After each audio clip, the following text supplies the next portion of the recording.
a little surprised. I was like, is the concept of video games It's the collective conscience of video games reviewing themselves. The Borg is currently reviewing this video game.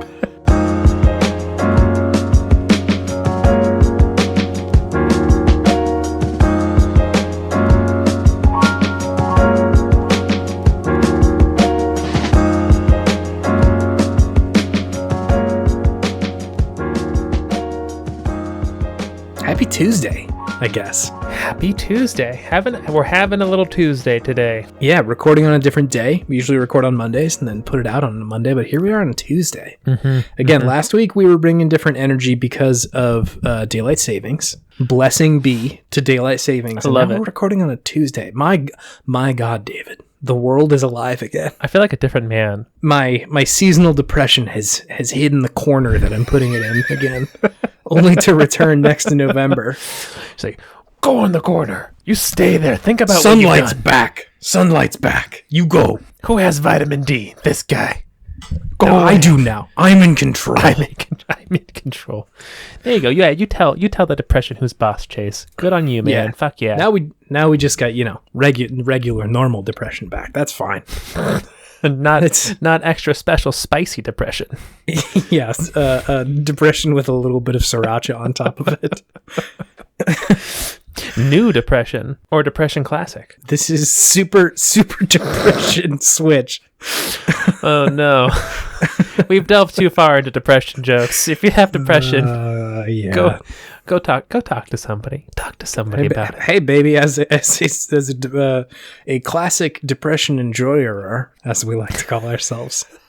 I feel like I can make a little fun of it. Also, go to therapy and maybe get medicated.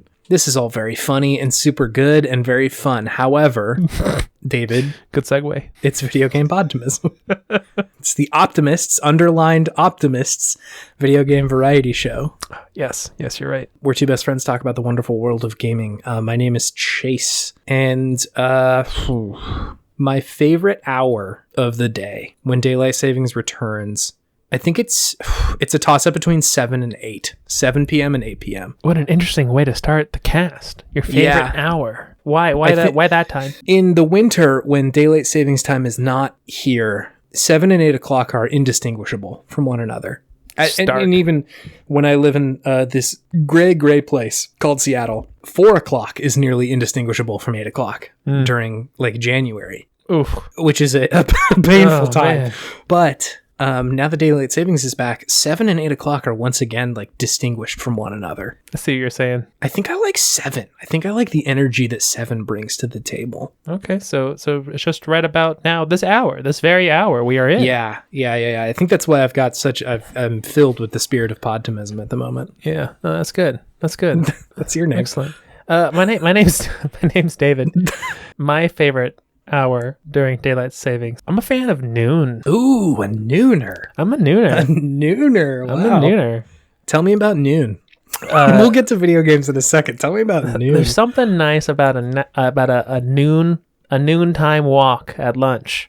Oh yeah, around beautiful old Sandy B. I don't know. Noon right now just hits different than noon a couple weeks ago.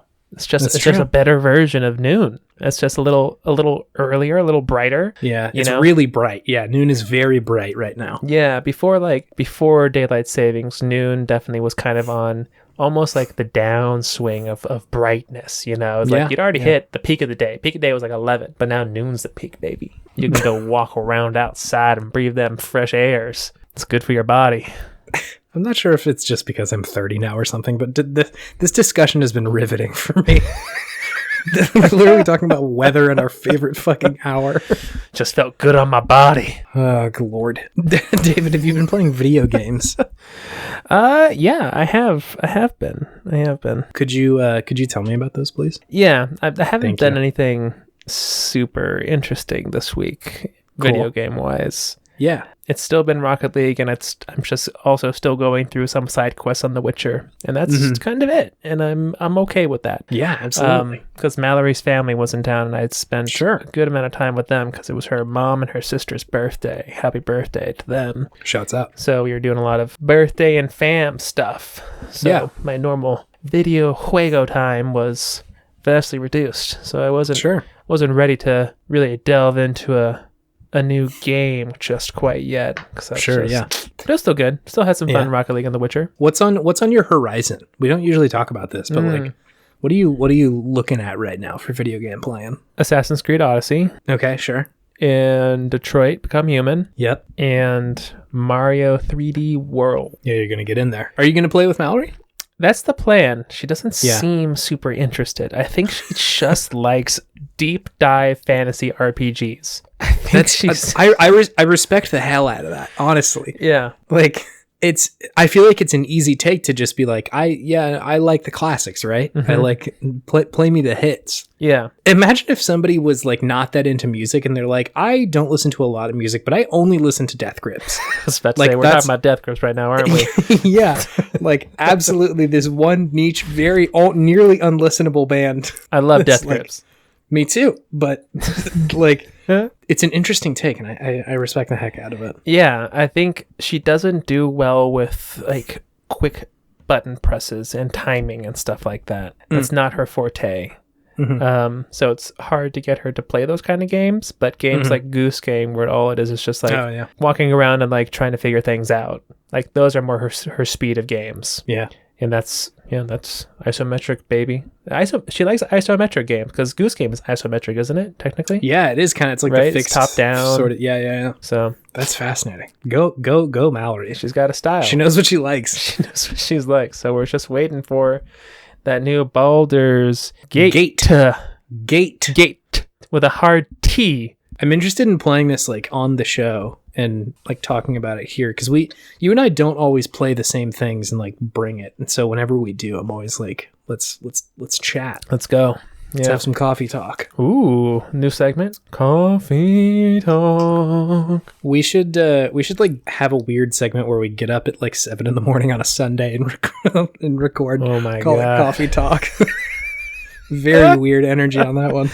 That is going to be sleepy boy energy for me, for certain. Yeah, absolutely. I don't know about you, but No, I'm a late riser. That might be good for me. Yeah. I'm gonna be 30 soon, so I gotta start waking up early. Yeah, your transformation into dad it's got to start now. Even if you're not going to be a dad, you do need to transform into one. Just gonna wake up on my 30th birthday and just hop right on to my seated mower and just start mowing through my condo. Strap on those white New Balances that you've worn for 10 years. And the tube socks. Yeah, dude. Put on some khaki jorts. And listen to the Eagles, I guess. Yeah, a nice like 90s rock band t-shirt with a baseball cap. A worn out baseball cap that my daddy gave to me when I was a boy. Man, we are far from video games. This is Dadcast now. Yeah, sorry everyone. Yeah, so that's what I've been playing. What have you been playing, Chase? I have been playing a lot of video games. Fear not, this episode. We have much to give still. This will not be short. I will make up Perfect for the short and valuable segment.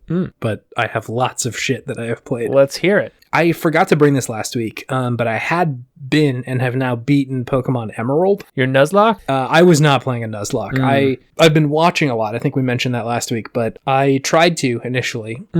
And then like my whole team got wiped on the first gym, and I was like, I think I'm just going to play normal Pokemon actually, because I would have had to start over at that point. Enough. I was like, nah, I think I'm just going to do the normal one. And I've been, I feel like maybe I did bring this. I don't know. Anyway, maybe 2 weeks ago. I'm not sure because I have talked about how I've been playing this at 2 times speed almost entirely. Yeah. Yeah. A deeply enjoyable experience. So good. This game was able to get to the Elite Four so quickly.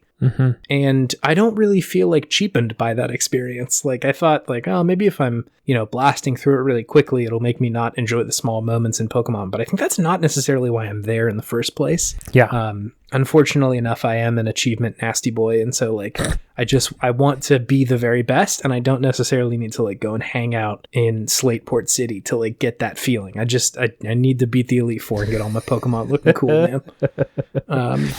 An achievement, Chico Sucio. Yeah, dude, really though. So yeah, that was pretty fun. Again, sort of like reiterate, I think I had mentioned this before, but I'm pretty sure that like the Ruby and Sapphire, Emerald, series of games are definitely up there for me as far as like enjoyment of Pokemon goes. There was this sort of like weird middle ground of like Black and White and I think Diamond and Pearl where like literally just controlling it felt a little wonky to me. Like the game speed felt very slow. And that's not to really hate on the games. I like think that's just like a personal weird little like thing that I didn't like about them. But because of that, the like Emerald ones really shine because it feels very snappy. You can move very quickly. And like the battles, there's not a lot of like chaff in there. It's just like you can turn the battle animations off. I know you can do that in all of them, but it's just like it goes the seed. Yeah, it goes so quickly. Is this the farming simulator coming out again? Pretty much, dude. It's sunny outside. And so it was really enjoyable. I like the game a lot. I used my Master Ball on Rayquaza and just destroyed the Elite Four. That's a good one to use your Master Ball on, that's for sure. Yeah. I was sitting at like level 50 with like my strongest dude. Rayquaza's level 70 when you go fight it. And I'm like, I don't think I'm going to be able to catch this thing. Master Ball, go. Full health. Yeah, exactly. No, I just ran up to him and threw the Master Ball at him. Yeah, and that just did it for the Elite Four. They didn't do so good after that. So yeah, it was a great game. I also beat Advanced Wars. I was finishing that one up as well. This is in the RG351P. Yeah, no, exactly. It was an RG351P pick. I liked Advance Wars quite a bit. I liked revisiting it a lot. For maybe people who haven't like seen this game or know what it is, it's like a sort of tactics game that came out for the Game Boy Advanced. Shit, like 20 years ago at this point. Oh God. It sort of plays a little bit on the like Fire Emblem-y game style where it's like a tile-based system, but the main difference being that you control like specific units that aren't like characters. It's just like little tanks and stuff like that you roll around and can build and all sorts of stuff. It plays, I guess this isn't exactly the same, but it plays a little bit like a Warcraft or a Starcraft if like all you were doing were controlling units and then building units, like none of the resource management. Or there's map exploration. That's true. A little bit, yeah. There's like a fog of war thing. But it breaks down a lot more into like how do I position my units to best like beat this other person.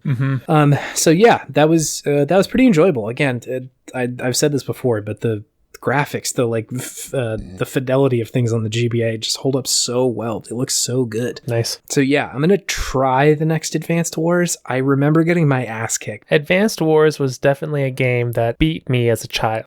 Yeah. Really, it was just too advanced for me. It said it in the title, Advanced Wars. It's right there on the tin. Not beginner, not intermediate, advanced. You gotta be good. You gotta be good out the gate. So yeah, I will report back on whether or not I've been overachieved, if it's too advanced for me. I'm curious to see. I'm also playing the DLC for Doom Eternal. The old gods, ancient gods, something like that, right? So there's two parts to it. I haven't touched either of them, so I'm going through part 1 at the moment. I was spurred on by both the release of part 2. I saw that was out and I was like, I didn't really even track that there was a first part that came out. But our friend Drew, listener of the show, hello Drew. Hey, Drew, shout out. He had told me that the part 2 is very good, and he was like a huge fan of the game, and then also like a little bit less so of the first DLC, but he's like the second one's very good, and so I'm on my way there. I haven't played this game in probably a year since it came out. It was like right at the beginning of the pandemic. I remember playing it with Tiger King on in the background. If that dates when I was playing this at all. God, dude, just the words Tiger King really just transports you in time to a certain feeling. It's so strange, yeah. It felt like a snow day at that time. It like wasn't super like, oh, this will be over in a couple of weeks. Yeah, I feel like part of what was nice about Tiger King was like, look at someone else's life who is definitely worse than yours right now still. Currently, yes. Yeah, absolutely. So it's kind of like, oh, okay, could be worse. Could be worse. Somebody was dangling their shiny keys in front of us all for a couple of weeks. God, yeah, fuck it. That was a weird moment in life. Yeah, absolutely. So anyway, that was the last time I had played it. The game really throws you back in the deep end. It's like, hey, you remember all the skills that you got good at by the end of the game? I hope you still have those because it's still very hard. There you go. They give you like all of your weapons and all of your like sort of upgrades at that point, and just throw you in the deep end. And like a sort of adjusted, but it's it's still pretty fun. It's the same thing, like It's just more of the game. Mm-hmm. Yeah, it's interesting having played so many other games in the last year and then comparing it to this one. Sure. I think I've been like definitely trying to play more indie games than I have since beginning of last year or whatever. Sure. Just so we can highlight them on here in the show. And like, I still quite like Doom. Like, it's very stupid fun and like is visceral and like almost comedic in how ridiculous it is. And like, I can absolutely see how that would not be someone's jam. And like, sometimes I myself am like, this is a little bit much for me. But then like 10 seconds later, I'm like, oh, this is very thrilling and very fun. So I'm in sort of this weird spot where I'm both like enjoying when I'm playing it, but also not embarrassment isn't the right word, but just like noticing how the game is like probably tailored to an audience that might not be me. So are you saying this is like the reality television of video games? Kind of, honestly. Like there's a certain acknowledgement that you have to have that like this is kind of like well-made but trashy video games. Yeah, it's not going to improve your thinking or teach you something or make you feel something like emotional beyond just badass, It's literally just trying to like make you feel good and like kind of thrill you a little bit. Yeah, that's it. Which it does. Like it's thrilling, right? Like the game is hard and really it forces you to play incredibly quickly. Yeah. And so like I like that part about it, but there's definitely an acknowledgement that like this is kind of reality TV video games. Yeah. Which I'm not opposed to. Like I don't have anything against inherently. There's some decent reality TV out there. Yeah. We're not dunking on reality TV, everybody. No. Nor am I dunking on sort of like visceral, wild video games. But I think I do, like, we've talked about this before, but it's really a lot easier for me to sort of turn my brain off and have a good time with Doom than it is like a Call of Duty. Because like these fucking demons, man, like these mean bad demons. I'll kill a demon. That's fine. Yeah. Versus I feel good about killing a demon. I feel bad going to Vietnam. Don't take me there. I don't want to do that. I don't want to kill any more insurgents. No. I think I'm good on that. Yeah. So yeah, it's dumb fun. I've mentioned this before, but also like I have such a connection to this because like my dad and I played this, and that's like one of the earliest memories I have as like literally any memory. Yeah, like any old memories is my dad and I playing Doom in this hot little office he had. So yeah, I definitely have a soft spot for Doom in general. So yeah, been playing that. I've also gone super hard on Persona. I'm really, really in it right now. It is, I don't know how you necessarily always experience video games, but there are like waves that I'll hit of playing a video game where it's like I'll play the first like 5 to 10 hours if it's a longer video game sort of slowly, like maybe chunked up like an hour at a time or whatever. Sure. And then once you kind of start hitting the rhythm of the game, I'm playing like 5 hours at a time of a video game. You're in it. I'm very much like cannot get enough, really want to be there, super interested in it. It never really feels boring or feels bad to play. So yeah, it's really enjoyable. I think I'm 50 hours into it at this point. Wow. I am in September. Do you remember? I do remember. I had somebody tell me that that's like the starter pack of white people weddings is Earth, Wind, and Fire. Oh man, that's pretty funny. That's true. It's like when they're like, okay, and now everybody onto the dance floor. Every single time. Here's a song to actually dance to. Yeah. Oh god. Woo.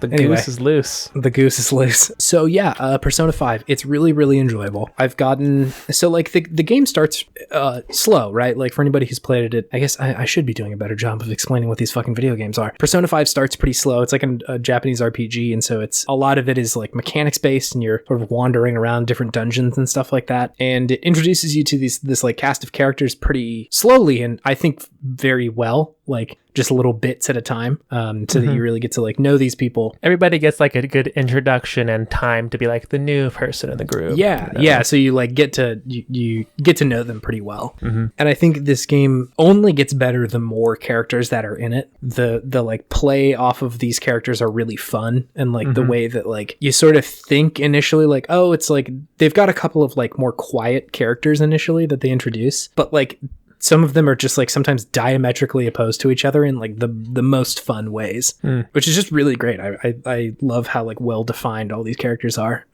Yeah, it's great. I let me see. I think I'm up to like 6 or 7 people in the party at this point. It's fucking phenomenal. It's so goddamn good. I think I mentioned this last time, but when I was talking about Persona, but the farther you get in the game, the more feasible it is to do the palaces in one day, which is really what I've been doing recently. Like, there you go. You've got enough people or characters to swap through when you're in these like dungeons that and enough like healing items, and you have access and like more money and stuff like that it becomes possible to do the dungeons in like a single day, whereas like the first one took weeks, right? Like it took you a long time to get through these spots, and God, it just feels so good, so efficient. I want to be able to hang out with all my confidants so much more. God, I know it's a Chase Albee game when you start talking about efficiency. Yeah. Efficiency, good lord. The E word. That is what Chase is chasing after in all of his forms of media. Efficiency and achievements. Oh God, Chico Sucio games. So anyway, yeah, it's very good. I will say I got to a boss, I think it was a couple of days ago, and this has been the only point in the game where I'm like, this kind of sucks. Ooh. It is a boss that is deeply, deeply difficult and is counterintuitive. I've been playing on easy mode just because like I kind of just want to like play the game and get through it and experience everything. But for whatever reason, there's like critical hit numbers that are calculated by what difficulty you're on, and the lower you're on, the lower the difficulty, or the lower the critical hit like scaling is. So I had to crank it to like the insane difficulty to do more critical hits, because that's really like the only way you get through this boss is like knowing enough type weaknesses and then exploiting those. Oh, which is it's just so weird and like not like the rest of the game. That's kind of annoying. Yeah, it was challenging, and like on the internet, everybody's like, "Yeah, this boss just kind of sucks." Like that's what it is. It's also timed. You have 30 in-game minutes to do it. Bummer. Which was, it was a challenge. I think I tried it 5 times, so at least played like 2.5 hours just trying to beat this guy. 2.5 hours? It was a long time. That's a big run back. Yeah, because I did it 5 times. Each one is about a half an hour. Oh, actual time? Actual human time. Yeah. No, baby. Painful. Oh, no. Painful. But everything other than that has been really great. I still like this game a lot. Okay, that's good. In the last 2 games, I'm playing a weird couple of set here. You played so many games. Dude, I went back to just being this little video game rat that collects all these little scraps. Come on, I need to play more. I need to play more Advanced Wars. I gotta beat Pokemon Emerald. And bring me more scraps, please.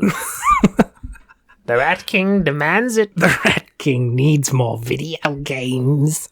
I've also been playing Illbleed, which is a game for the Dreamcast. Whoa. Yeah, which is fun. I played this when it came out, and I did not understand the video game. Like, at the time, I was like, I love the vibe of this game, but I don't know how to fucking play it. The how to play the video game is just like not included in the tutorial. I think the tutorial is also optional, so like you really don't have to play it. I went back through and I was like, I'm an evolved adult human person, and the same thing happened. I'm a man. The same thing happened. I did not know how to play this video game, and so I had to I do now have the luxury of a little thing called the internet, which helped me quite a bit to figure out what the fuck to do. It always helps. It always helps. So pulled up a couple of YouTube videos of people like speed running Illbleed, and it was much more useful. It is, I guess, to describe a little bit, Illbleed is a horror game where you play as like this Erica Christie, and you're like wandering through, God, how do I even describe it? You like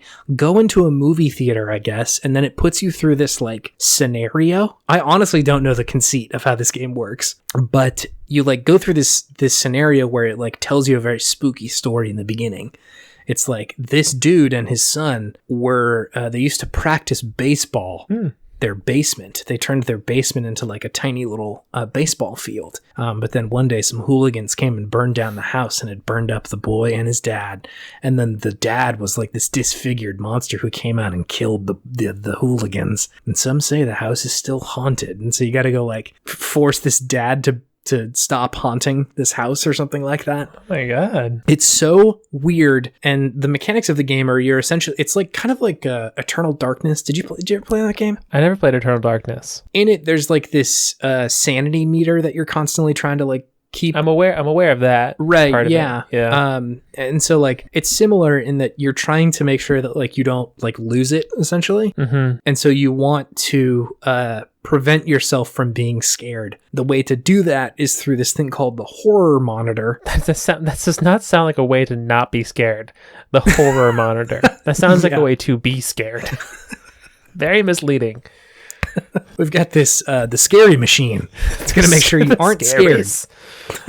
All right. Sucks the scaries out. Yeah, so it's like it allows you to detect things that are like traps or items or like enemies or something like that. And so you like go into first person and like scan around, and like if you see something that might be scary, you can like tag it. So it either won't scare you or you can just avoid that area. There's like this also very weird combat, but it's, I don't know, it feels very Dreamcast. It felt like Silent Hill almost, just like very wonky. Anyway, it is such a weird and wild game. It feels like just this like relic of a video game. Like it shouldn't, like I was talking before about Fatum Batula, that like cursed PlayStation 1 video game. It feels like that. Like the acting is so weird, and the voice, like all the voice actors are just delivering their lines in the most inhuman way. Sure.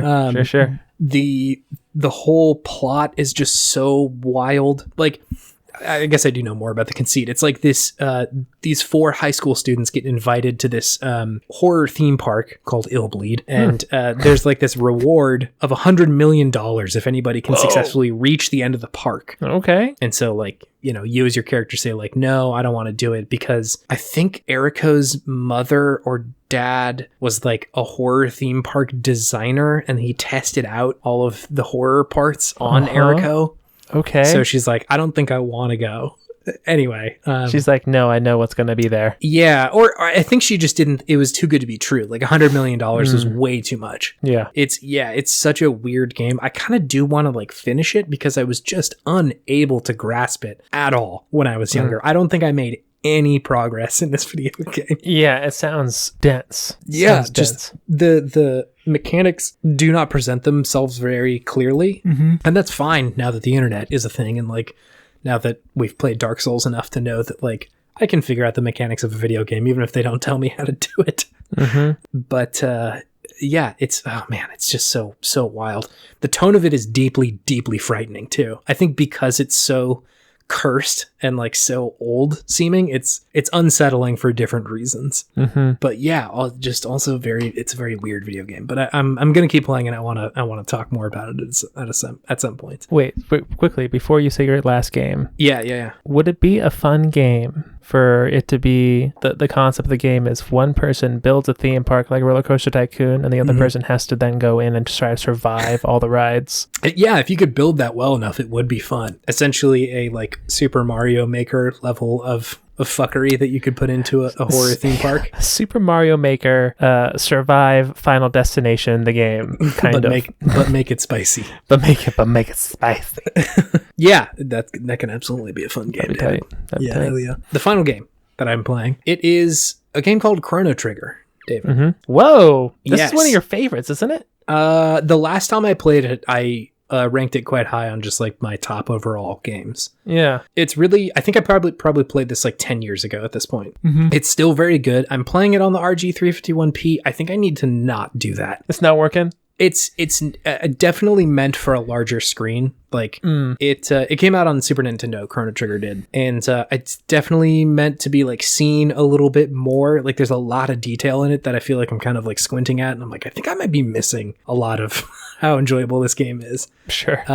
It came out on DS, and I think even that screen size is like just big enough to be able to do it. But yeah, again, for folks who haven't played this is like another JRPG. I think Square made it. Yeah, it was a Squaresoft game. So same folks who did like Final Fantasy and stuff like that. Yeah. It was also Kira Toriyama. Is that the Dragon Ball dude? Oh, yes, Dragon Ball dude. Yeah, he essentially lent a lot of like the character design to Chrono Trigger, and so it, it looks like an Akira Toriyama style game or style show. Great. Yeah, it is cool. I think the character design's really fun, and like, you know, I just like that style. But it also has a pretty neat like battle system. It is a little bit more active than Final Fantasy was, especially at the time, like 95 when this game came out. And you can also like see enemies usually on the screen. So like if you don't want to fight them, you can just not get close to them. Just don't do it. Yeah, so that's really nice. Again, especially at the time where like random battles would be a thing for another like 10 to 15 years. I guess other than Final Fantasy, what is that? 11, 12, whatever the one. Yeah, I think 12. Anyway, so yeah, it's really cool. I still really like this game.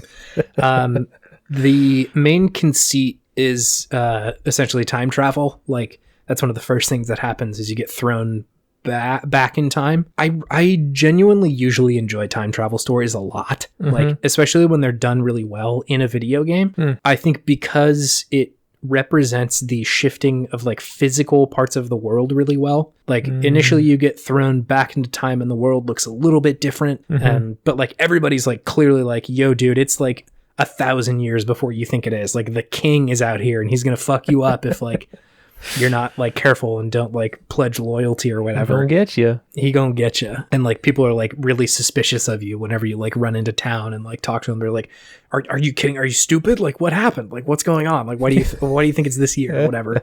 And so that part of it I think is really fun. And as the game progresses, I don't want to spoil too much because it is still a very good game. Like it takes you through these like different times that are all like really, really interesting and generally usually affect one another. So like if you start changing things in the past, it'll start changing stuff in the future. Whoa. And there's a couple of points where like things really, really change. And that's really fun to kind of like look at and experience. And I just genuinely think that that's like a really novel concept for a game, especially when they came out in 1995. Like that's pretty impressive to have that. Yeah. For like a SNES game. Yeah. To be representing like all that sort of wild stuff. There's I could go on and on about this video game. It's just really good. I think we should talk about it at some point because I think you haven't played it, right? I haven't. It would be worth a playthrough, I think, to both reflect on it now and then like sort of talk about it with like a modern frame because it has been 25 years since this game came out. So like that's a quite a long time ago. Yeah. Is it on Switch? I don't think so. We could we can get setups for you. Find some way to do it. We can find some way. Totally legal. Some extra legal ways to do it. Anyway, David, this will all bring me to my Podtimistic thing of the week. The thing fueling my sense of podtimism. It is this week. You sort of mentioned this recently. Recently, you had brought up being open to your best self in video games. And that was in reference to using a controller on the PC. I'm a controller boy through and through. My Podtimistic thing this week is using the controller on a PC, David. Wait, did you just copy my homework? I copied it a little bit. I think so. We have... because you were saying it's using a controller on the PC as opposed to being true to yourself. Correct, yes. Yours was a different thing. Mom, can I have a Podtimistic take of the week? Hey, we have Podtimistic takes of the week at home. Yeah. Hey, it's man, this. you can copy my homework. Just make sure to switch around the words a little bit. It's using controllers on PC, David. That's great. No, dude, I'm totally for it. That's awesome. It's so good. I plugged in my PlayStation 5 controller to the PC. Worked great. Didn't have to do anything. Right. I think the PlayStation 3, PlayStation 4, there was a little bit of setup you had to do. There's like drivers that you had to, or like a separate driver program that had to like map. I don't know. This was my experience the last time I tried it. Not for me on Steam. It was just straight away. I haven't used it on any other like program yet, like GOG or like the Epic Store or whatever. But for Steam, no problem. Sure. The last time I tried to do this, it was quite difficult. So you were telling me about it and deterred me from doing it for quite some time. I was like, oh god, that sounds like computer stuff. I can't do that. I've let you down, David. It's okay. So yeah, I plugged in the PlayStation 5. It worked really well. I also this may be showing the last time I tried to do this, but the last time I tried to use my Xbox 360 controller, I had to like physically plug it in. I wasn't able to like deal with the Bluetooth stuff. I'm not sure if that's just because the last like PC tower I didn't have Bluetooth on. Yeah. But the Xbox Series X controller, I was able to just like pair with my computer and like play it without a cord, which was really nice. I always usually, it felt very easy and very nice that like I could just play it. I don't have to like, install any drivers or plug anything in. It was just there. So that was deeply useful. So yeah, it felt really good to play Doom with a controller on the PC. Hell yeah. Dave, do you have anything fueling your sense of Podtimism? Because I have been speaking for nearly a half an hour. I love listening to your voice. It's good. Thank you. I do. And it is the Sony Play at Home initiative, I guess you would call it. What is this, David? Have you heard? Did you see this? I don't know that I did. What is it? They're doing 10 more games for free. What are the games they're doing? The ones that stuck out to me were Subnautica and Abzu, which we talked about previously on the podcast. Yeah. And apparently Abzu is by the same guy who did like Journey and Flower, so I'm even more excited to play it now. Yeah, how did I miss that? But no, they did a new batch. Oh yeah, I'm looking at this now. There's some good like indie games on there, and then also Horizon Complete Edition for free. So I'm gonna get up into that DLC that I never played. Yeah, so there's Abzu, there's Enter the Gungeon, which I enjoyed a lot when I played that. Res Infinite, if you want to play Res again. Res is fucking cool. I like that. Get that wacky ass controller.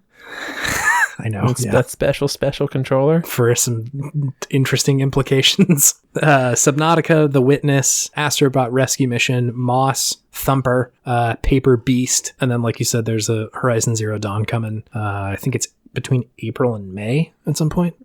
Yeah, that's cool. I didn't know about this. How did I miss this? It's just a solid homie bro move. Yeah, total. Was it like the 25th you can download them or something like that? It says there's some out now, but yeah, I think the vast majority of them come out the 25th. Amazing. It's so nice. Yeah, I'm very much in favor of PlayStation trying to compete with Xbox's Game Pass by just like 100%. That's what this is. Yeah. Oh, like, absolutely. Hey, goodwill. Here you go. Yeah, we can give away games too. Don't say I never gave you nothings. I really like Subnautica. I'm glad that that's coming out. Yeah, so I'm super stoked to try a lot of those games. Yeah, and just goodwill goes so far, even for a giant multinational conglomerate organization like Sony. So it's just nice to see, because this would like never happen before. And now people are just handing out games for free, like for candy. It's great. It's really interesting. I do find the like move to this model very like counterintuitive, but very cool at the same time. Yeah. I saw some statistic that was like games that release on Game Pass end up selling like 20% more than they would have if they weren't on Game Pass. Like selling.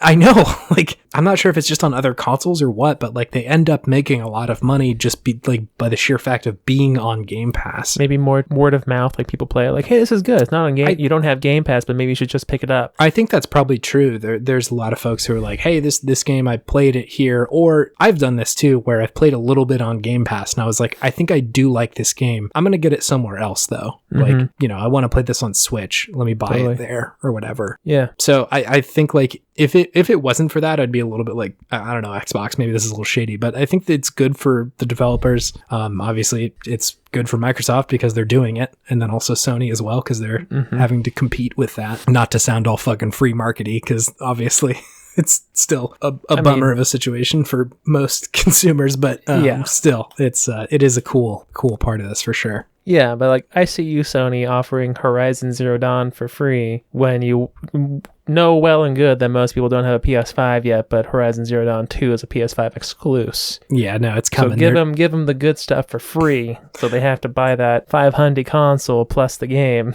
to continue the story. Again, dangling their shiny keys in front of you. It's like it's a nice thing, but also like you got some analytics in there. You're like, this is a good idea, it's a good call, but I'm still for it. Yeah, no, absolutely. Cool. Do you want to move on to our main thing, David? Yeah, let's do it. Cool.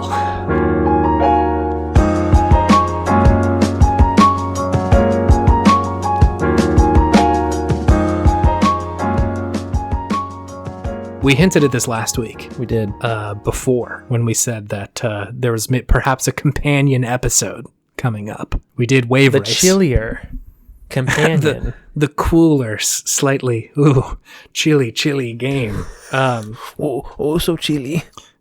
Last week we did Waverace. Yep. Were you taken aback by your cold impression just now? It looks like you were like, I looked away for a second. I was like turning into transition mode. And I looked back and you're like, God damn it. It's a little rough. What am I doing with my life? So we did Waverace last week, Waverace 64, which was a joy and fun. I love that game. Yep. And it sort of made us think about another game that felt very similar that would make a good companion episode. And so this week we are doing a good games, the segment where we talk about all the games of yesteryear, gush all the things that we love about them, and then sometimes do some other shit. It's sometimes do something else. We are going to talk about 1080 snowboarding. Ooh, baby. Are you ready to work your body? You ready? You ready to do it? The music in this game, David. It's so good. Work your body, work your body. Did you hear the bass line in that song? I did, yeah. It's quite good. Oh my gosh, it was so funky. My gosh.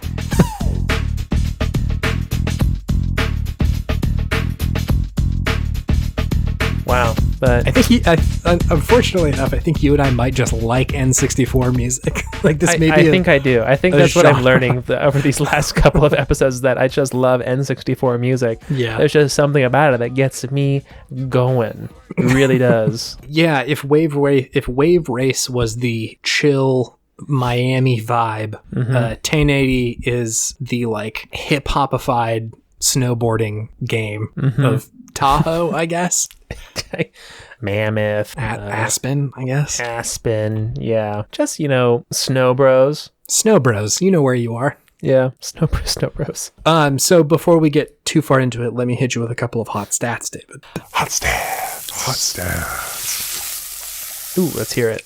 So this game, I had originally remembered this as a launch title, but it was not. I think it was in the launch window, though. It came out April 1st in the United States of 1998. So I think that was like the year after the N64 launch. Yeah, I think it came out in 96, right? Yeah, you're right. September 26, 1996. So a little while. I don't know why I remember this game being so like integral to the launch of it. Maybe it's just when I bought one. We were so young. Yeah. It was all just one life back then. There were no years. I was not tracking the launch of the N64. It's true. Exactly. It was just like I saw people having it, and suddenly that's when it existed. Exactly. So, it came out 1998, April 1st. It was also made by the same company we talked about last week, which was Nintendo EAD. They strike again. And they strike again.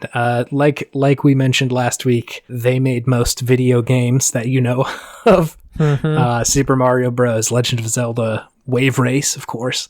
F-Zero, Pilot Wings, Mario Kart, Star Fox, it's Nintendo. It's Nintendo. They are Nintendo. It's the video games you know. This one was also produced by the one, the only Shigeru Miyamoto. Was it really? It was, yeah. He was all up in this one. Shigeru, my gosh. Yeah, no, it's interesting to see how many of these like early N64 games dude was involved in. Well, the N64 was like his thing, wasn't it? I think so. He was like very boots on the ground for this part of Nintendo, which, the 8-year-old in me is thanking him quite a bit. There's a lot of these games that he crafted for me at the time. So yeah, that was he's on this one too. I have a review here from, I believe it was 1998, from an outlet just called Video Games. Wow, they were able to just get the name Video Games, huh? I was a little surprised. I was like, was there some sort of mistranslation or what? Or is this just the concept of video games? It's the collective conscience of video games reviewing themselves, individual parts of themselves. The Borg is currently reviewing this video game. Anyway, so this was, I can't remember the language of origin, but I've taken it, ran it through Google Translate through every language I could find, and mangled the hell out of it. So now we have a new review that I will read for you now. Video Games said, of the many snow sports, the smartest, loneliest, carefree, and comfortable is 1080 degrees. Check this out, because they were considered too physical. Unfortunately, only 6 planes. However, time is often damaged and often exposed. This book is the best type of hacking for Nintendo 64. They gave it a 9 out of 10. 9 out of 10.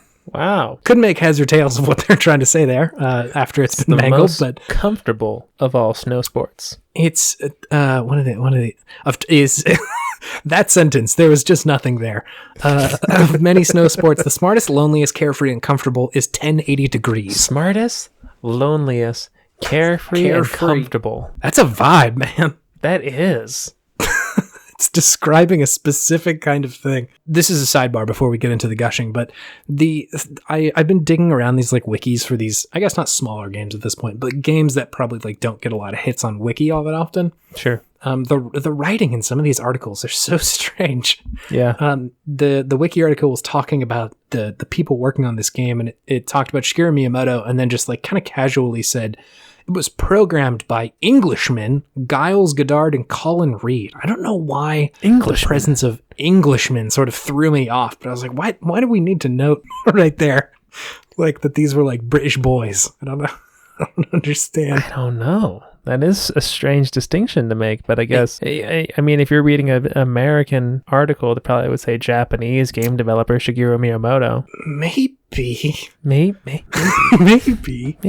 Yeah, so it mentioned them. It also said right after that, Goddard had previously programmed the Mario face in Mario 64. Which is such a specific and odd part to contribute to that video game. He probably put that on like his resume or his CV. Program the Mario face, particularly his face in Mario 64. Giles probably edited this article to be like, hey, I need you to remember the cool thing I did on Mario 64. I did the face. You remember how long you spent on the face stretching his nose out all good? I did that. Is that the face he did, or did he do the in-game face? I have to assume that they're talking about the stretchy face in the beginning. You think so? It has to be. There's no way that it is so specific to just have programmed his in-game face that you don't see it very often. You have a free camera, you can find that face. You can find that face. That is true. Oh, also, I guess this is still hot stats, but such a weird little factoid. But the game was made between May 97 and March 98. It was built in like 10 months. This game did not take very long. Like, wild. It's so strange to like think about these games that you could just build over the course of like less than a year. See, you make jokes, but that's the power of the person who programmed the Mario face, Chase. That's Giles Goddard for you. The man who programmed Mario's face. Is this the power of Mario's face? This is the power of plus Yahoo! That's both a My Hero Academia joke and a Mario voice actor joke. There you go. That was pretty good. Sorry, everyone. Is this the power of Plus Ultra? Is this the power of Ultra Instinct, Chase, please? It's a Dragon Ball fair. Super line. Get your animes straight, sir. You fucking wannabe weeb. You dingus. You've wandered into the weeb cast. Sorry. It's the sub weird nasty pit of this podcast. Oh, we need to get out. We need to get out right now. Climb out of this pit. Okay, so 1080 snowboarding. Can you explain to me what this video game is? How do you play it? Dude, it's NAR. It's the NAR snowboarding game. It's pretty much, I mean, the best way to play it is to either play against somebody or play against the computer, and you're just racing them down various mountainsides across the world, right? It's not just the US, right? It's all over the place. I think so. I wasn't particularly clear on where I was at any given point. Mountains, cold places with snow. So yeah, you race and you go fast down the mountain, and you can jump off and do some tricks. You can like do flips and stuff. But yeah, I think the fun part for me was going fast. Yeah, definitely. Yeah, so I think that's right. Most of the main game, especially when you're playing with friends, is like just a race. Yeah. To the bottom. There is like trick modes, I think, that you can play to like do the most tricks down a run. Mm-hmm. I think there's also like time attacks, but by and large, it's mostly just like race to the bottom. It's like mostly racing. Yeah. Racing, and then every once in a while you get big air, and that's about it. Yeah. I think it's also just one-on-one. Like it's just you and another person. Usually there's not like any more people. It's a duel. It's a snowboarding duel. Oh man! At high noon, we shred the gnar. Now I'm thinking you can make a 1080 snowboard remake where it's just like a racing game, but like a racing game with guns. You know, with dueling pistol, you have one shot that you can shoot at any point. It's just the 8 Mile theme song playing the whole entire time. Until you actually try to shoot somebody, and then he actually starts singing. That'll be fun. It's just that the whole time until you try to shoot someone. And then if you miss, it goes back. This is a Bargle Bin video game. This is a Bargle Bin. Okay, let's talk about why this game is good. Sorry, I just took this into the Bargle Bin category. My bad. No, that's fine. You're good. let's gush about what we like about this game. Okay. Yeah. What did you like about this game? What do you remember fondly? What did it bring to the table? I like the sense of speed and the sense of big jumps. Hell yeah, baby. Those big sick airs. Those big sick airs, man. I like going high off those cliffs and jumping down onto a frozen lake. It's good stuff. Hell yeah. Yeah, no, I felt like the sense of speed was pretty good when I was younger. Definitely was somewhat difficult to control, but not in a bad way, but like a snowboarding way. Like I'm on snow right now kind of way. Like this is difficult, but I can understand it and make heads and tails of it. And I did like that different surfaces would control differently. You know, there was like deep powder would control differently than just like the regular compacted snow versus like the rocks or, you know, houses that you would snowboard on as well or anything like that. So those were all really nice. And then of course the music. Music was it's got music. The first thing on my why was this game cool list was it's got some real nice batitude, dude. The music and the vibe is just it's got all sorts of batitude. The batitude, yeah. Yeah, like how when the character select screen, people are just chilling, and then if you select someone, just out, go, huh? Yeah, okay, let's go. Let's board, bro. It's true. The character select is pretty neat. Yeah, you're right. It's just like people hanging out in like a ski lodge, just vibing, just hanging out. Yeah, and they could be just not any less impressed that you are choosing them to be your character. They're just like, whatever. I'll go bomb down this mountain. Whatever. Yeah, they're just super chill about it. They're cool, too cool for school. They are too cool for school. I think there's 6 of them. 6 characters. I think so. What was it? One was like them, Johnny Winterboard or something like that. I was just looking it up. It's so when they say his name, it absolutely sounds like Winterboard. It is Ricky Winterborn. Is this person's name? Winterborn, really? I thought it was Winterboard. Me too. I think in-game the compression might just sound like Winterboard. Ricky Winterboard. I mean, that's cooler. Winterborn is pretty intense, yeah. It sounds like a fantasy name. I was just going to say, this is very Skyrim. He's the Dragonborn of the 1080 universe. I was thinking like if you were born beyond the wall in like a blizzard, you'd be Winterborn. Yeah, very much. Yeah, true.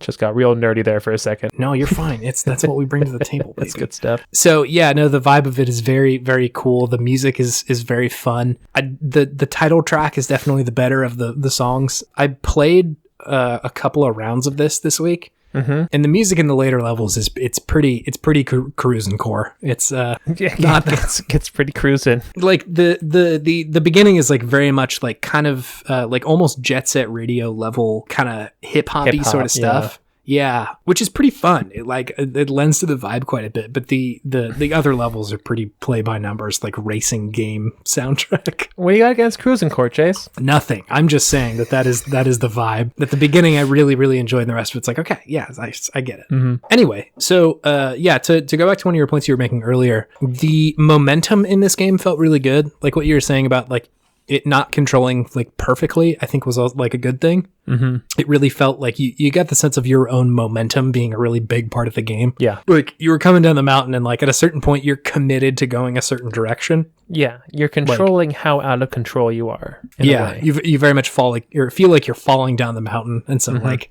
do the best you can. Yeah. Which I think is a really cool thing for a snowboarding game. Like there isn't really a way to just like stop if you're, flying down a mountain. And so like it's really fun to be able to like communicate that with all things considered pretty normal, like, old tech at this point, right? Like this was the second year of the N64's life cycle and they figured out how to like make a snowboarding game feel pretty good. And it like teaches you how to do cool stuff just kind of like by designing the levels very well. Like when I was playing this recently, I forgot essentially how to do a lot of the shit. And so I'm just like kind of playing around with the buttons, and Z essentially makes you like crouch a little bit. It's also what you have to press. I think if you want to like land a trick or a jump, you have to press like Z before you like get there. Yeah. Or you'll like crash essentially. And so like you'll start doing that and then you go pretty fast and you're like, okay, this is working pretty well. But then if you hold it while you're going around a turn, it's like you're not able to maneuver well enough. And so it like kind of forces you to like, okay, I guess I got to take the like speed off a little bit and then carve a little bit harder, which feels really good. They're able to like program in the like snow kind of like coming off the side of your board as you come around a turn. That like kind of like sheet that gets spewed up. Yeah. And like, again, just really cool stuff that like all adds to this feeling of like momentum and speed coming down the hill. So yeah, I thought all that really felt really good. I think that oddly enough, snowboarding games have been done really, really well in other places. Like SSX. SSX is like the main one. I think they like really nailed how fun it can be to be in a snowboarding game. Mm-hmm. And so like, I think there have been advances in this specific kind of game genre. And so going back to this, it can feel a little bit like, I don't know, like this seems pretty basic, but you know, there hadn't been a lot of cool stuff like this in 3D yet. And so I think it's worth noting just how novel this was, especially, you know, for 98 or whatever. Mm-hmm, mm-hmm. Some games I think had done this in like 2D, like there were 2D snowboarding games that like got that sort of sense of momentum a little bit, but it felt good. It felt good on N64 with that analog stick, baby. It did. It really did. Yeah. When you could actually feel the carve that you were doing. Right, because you had a little bit of extra height on that stick to feel it instead of just some directional pad buttons. No, different experience. Mm-hmm. So yeah, I think that was really cool. I also found in digging around that there were like collision mechanics that they built in that were pretty novel, like the way that they programmed in how people collide with each other. They were all like determined, like your animation that played after you got hit was determined essentially like where you got hit. Again, kind of novel stuff to be playing around with. Yeah, that's kind of advanced. Right. Like essentially, you know, if you got hit on your left side, your person would react like they're getting hit from there. If you get hit low versus high, it'll sort of do a different animation. Mm-hmm. Or if you're like coming down from a jump, it'll play differently and all sorts of stuff. So I thought that was like, again, just novel and little like nice touches that they could add here and there that like, again, sort of add to this feeling of like falling down a mountain. So it was cool. Congratulations. Sounds like impressed and shocked at the same time. Congratulations. It may just be because we did Waverace last week and the announcer is like another level in that one, but I wish there was more announcer in this game. I need more cruising. Congratulations is a lot different than First Blind. Smoking. We got Jim Carrey in that one. And then this one we got like, I don't know, who's famous for being very buttoned down. Ken Jennings? I could see it as Ken Jennings. You seemed offended at first, but then you're like, no, yeah, okay, Ken. You could be the announcer for 1080. Well, I got sad because I remember that Alex Trebek's dead. Yeah, it is a huge bummer. I wish I was referencing Alex, but I am not. What a gentleman and a scholar. No, he would not be the announcer to 1080 snowboarding. He wouldn't be, but he would be good at it. He would roast you for not going faster, but very nicely. Kind of brutal sometimes. Low-key savage, as the kids nowadays say. Mm-hmm. Anyway, the only other thing that I wanted to note was it's just got that sweet Tommy Hilfiger tie-in, David. Does it really? Yeah. There's like, I think it's like one of the first things in the title. It's like, okay, 1080 snowboarding brought to you by Nintendo and Tommy Hilfiger. They're really trying to go after the young snow bros. It was very odd. I don't know why this was a thing, but I also don't know that Tommy Hilfiger has ever like sponsored a game quite as hard as this one. Co-signed a video game as much as they did 1080 snowboarding. That's a great question. Have they dipped their toes into any other video games? Are there any first party Tommy Hilfiger games out there? Tommy Hilfiger's Pilot Wings. Tommy Hilfiger presents Baldur's Gate 3. Whoa. Everything is Tommy Hilfiger. It's normal Baldur's Gate, but you can buy Tommy Hilfiger and everyone in the game is like, ooh, that looks very nice on you. Or you can be Tommy Hilfiger as a character, preset. The hero, Tommy himself. Yeah. Hero of legend. Tommy Hero Filger. It is 9:00 and we have had some torpedoes. Yeah, that's the excuse, right? Yes, not the inability to combine Hilfiger and hero into a word, which is admittedly a difficult thing to do. I tried my best. Tommy Hero Filger. It's not easy. Not easy. There's a lot of missteps you could make on that road. What was I even saying? First party Tommy Hilfiger video games.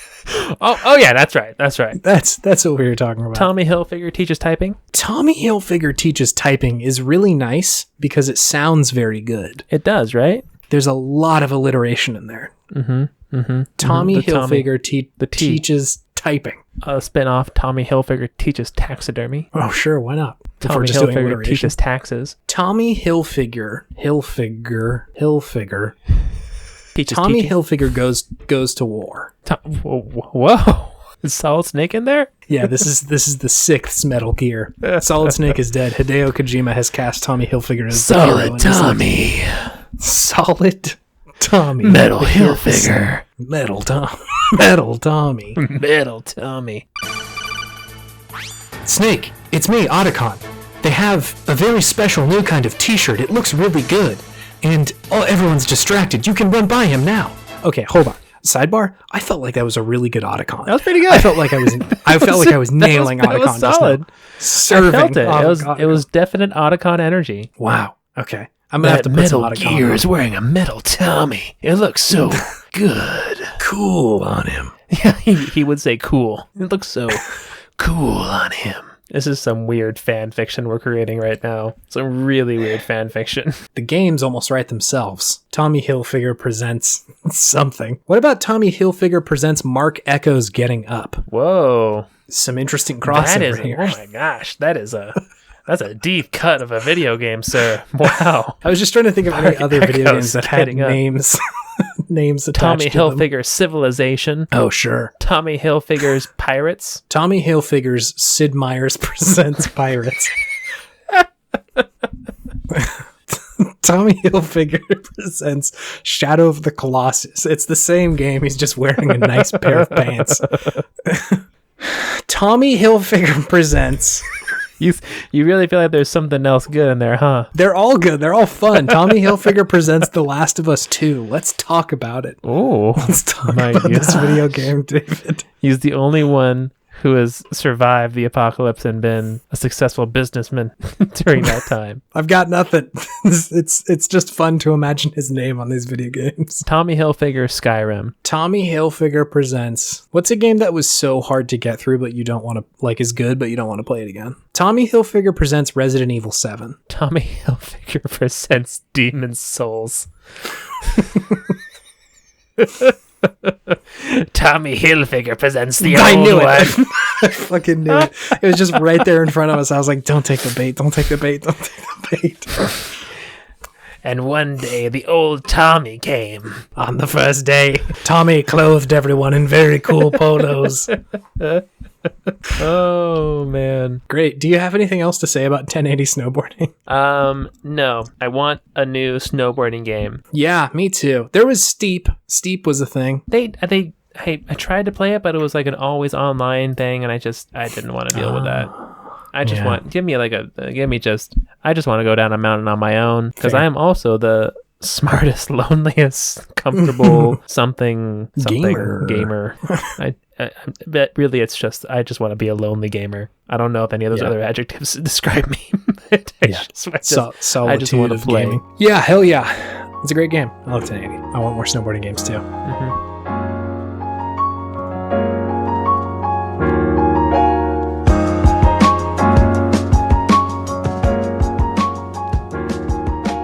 We are on Twitter. We sure are, David. We are at Podtimism. We are. Talk to us. Yeah. Say hey. If that's where you want to get in contact, please do. Tell us what you're podtimistic about. If you know us personally, text us about what you're podtimistic about. I love that some people would text us about their thoughts on the podcast and what they're podtimistic about for the week. It fills me with joy when people do that. Yeah, I love hearing about podtimistic things, and then also people relating to any of the podtimistic things we've thrown out during the week. Some people are like, "Oh hell yeah!" We got some Nuzlocke texts recently. People talking about their Nuzlocke runs. Yeah, and then also just people appreciating shout outs on the podcast as well. True. So that was good. That was good to... Nothing feels as good as your name being read when you don't expect it to. Yeah, your name coming up when you don't expect it to, and you're like, oh, thanks for this award. Thank you. Thank you. I will accept.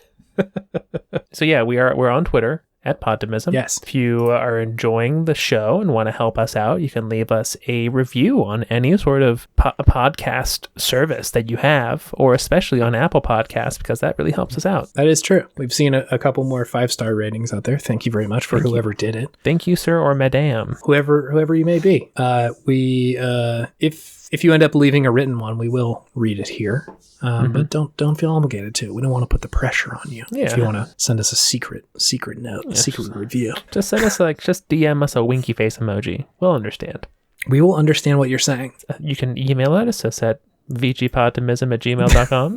If you can, we still have that.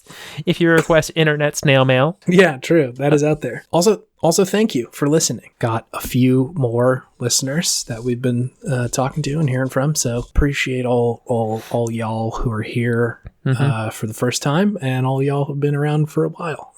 We know that there are significant amounts of video game podcasts and just podcasts in general. There are a lot of them out there. So thanks for sticking around and hanging out with us this time. Thanks for spending your precious free time with us. We appreciate it. Yeah. So I think that's it. I think so, unless you have some video game wisdom, Chase. Well, David, I do. Okay, let's hear it. Hit me with it. Sometimes when you're bombing down the mountain of life, you can feel that you got a lot of momentum moving, that things might be a little difficult to change, to change routes, to make a change that seems like, hey, I'm on one side of this mountain. I need to get down, and I don't know that I have the strength to do it. Sure. But just pull that analog stick over, whatever direction you want to go, just hold it there. Keep moving. Keep doing it. It's going to be tough, but eventually you're going to get over to the other side of the level. And then a big person at the end of a level will say, congratulations, whenever you've achieved your goal. And it's going to be really, really nice. That would be nice if just whenever you did something successfully, there was just a voice that said, congratulations. Just like a nice, it's not making a huge deal out of it, but like, hey, good job. You did something. Hey, you didn't yell at the person who didn't want to wear their mask at work. Congratulations. I feel like I deserve brownie points for that. That's true. You dealt with your anger like an adult. Congratulations. Congratulations. Thank you, disembodied voice. You went through a whole podcast of video game podtimism without making a joke about the old one. Congratulations. No. We did not. We don't get that one this week. I haven't got there yet. We haven't, since making the first joke about the old one, we have not stopped making the joke about the old one. It's just so fun. I know. It just sits there and looks at me every now and then, that joke. I can't resist it. Make the joke. I got to do it. I'm just a man. Now that we have named the old one, it's going to be a lot easier to welcome them into the show. Tommy, the old one. Tommy Hilfiger, the old god. Tommy H, the old one. The old god. Old Tommy H. Tommy Hill. We have to stop.